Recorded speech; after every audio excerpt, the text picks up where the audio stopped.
These are the materials that Prophetess and Bishop purchased today. The photos at the negotiating table for the materials.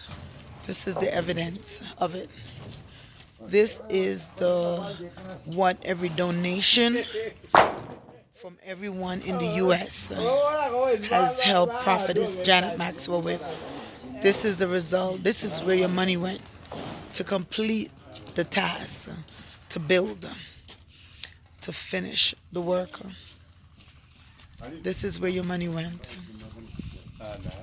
It's well spent, and the return shall be great. They're taking the materials inside of one of the classrooms of the school from the van to complete the kitchen.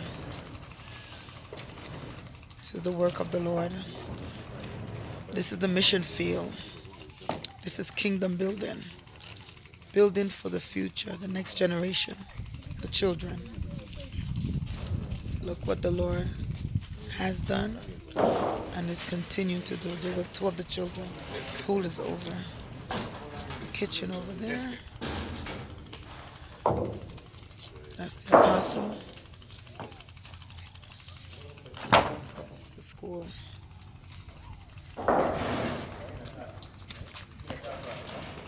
So as they unload, tomorrow they'll be able to start the next step of the work. God bless.